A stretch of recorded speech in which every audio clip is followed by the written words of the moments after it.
Morning guys, in front of me is REALME 11 Pro Plus, and let me show you how to remove fingerprint from this device.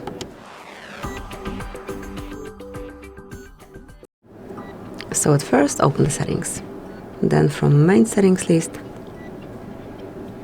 select security and privacy. Here go to device unlock, and you've got fingerprint and face unlock here.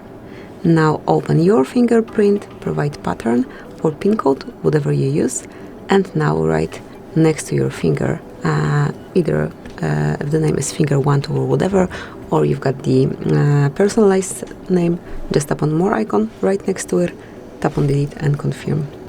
And that's it, it's no longer, okay, here you've got the notification, it's no longer active. Thank you for watching, please subscribe our channel and leave the thumbs up.